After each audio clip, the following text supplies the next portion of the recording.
Welcome back. I'm still with Associate Media Studies Professor at Wits University, Glenda Daniels, the head of the South African Institute of International Affairs, Elizabeth Sideropoulos, and ETV News journalist Nick Anderson.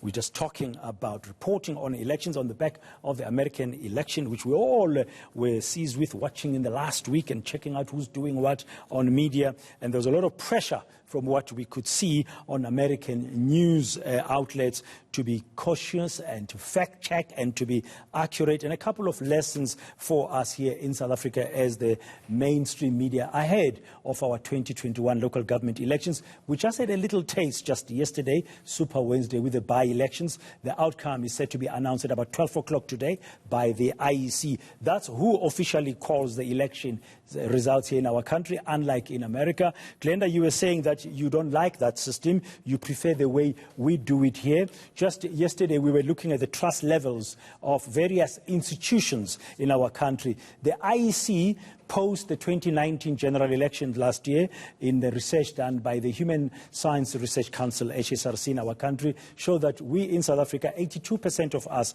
still trust the IEC very highly. Surely that should be a good thing, and we in the media have that public service role to play during elections. So we should not be going the route as media here of calling the elections. Yes.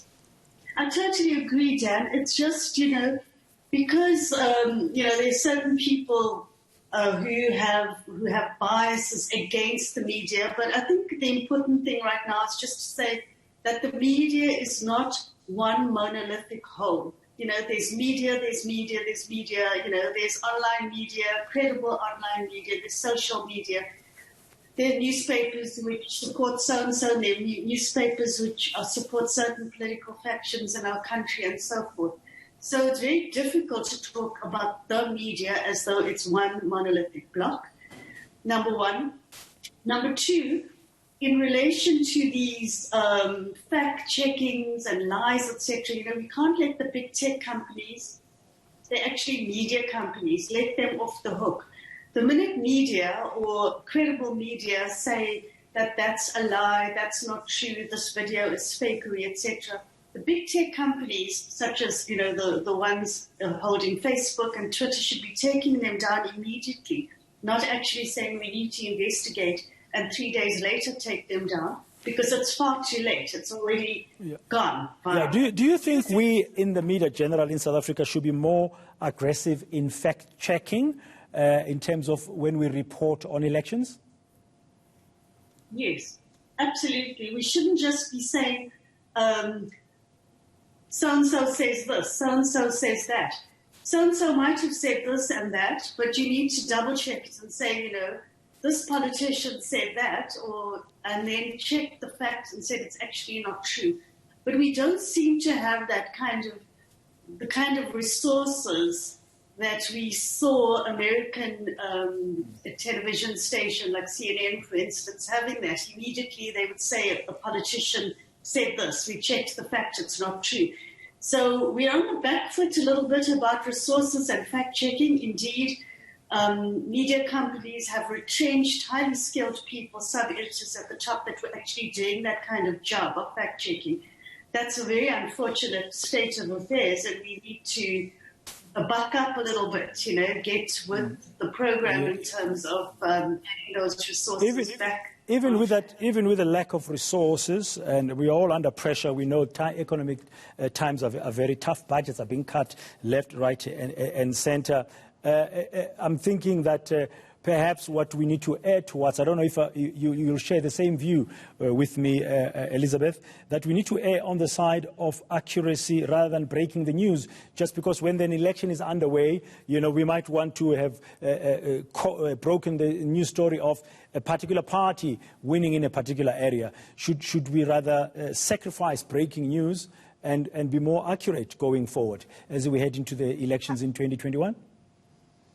Absolutely. That's absolutely critical. I think if there is one lesson to take out of the way in which the information and analysis and media landscape has evolved over the last few years, is that, the responsible media platforms have exactly that, a responsibility. And that responsibility means that it's not about how quickly you can get the breaking news out, but about the extent to which you're able to ensure that what you're getting out there is credible and accurate and has been checked and so on. And so all of that, that grunt work, which is absolutely so vital, is critical, because you're actually having to deal with social media, which is actually much faster and can get out there very quickly and create disinformation. Yeah. Because the point is, I mean, if we have to be honest, news now doesn't break at a particular hour on a particular channel, as you said.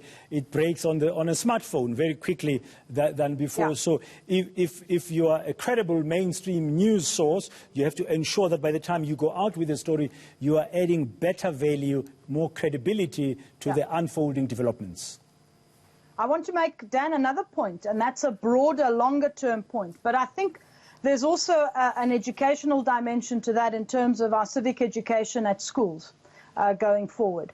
That if this is going to be the society, global society in which we're going to be living in, I think we need to do more also, not just as media, but in terms of the electorate, and starting at schools. Educating people about how you can fact check properly, how you need to be aware of certain stories that may sound sometimes completely unreasonable, but which you want to believe. I think there is an important civic education dimension here in terms of the longer term, because I think this is going to be with us for a long time. That's a very interesting point there. Nick, just listening to those inputs from a journalistic perspective, I mean, you get a bit of a rush, you want to break the story, you've had it, but there's a question of now, we live in a world with a lot of disinformation, fact-checking becomes important.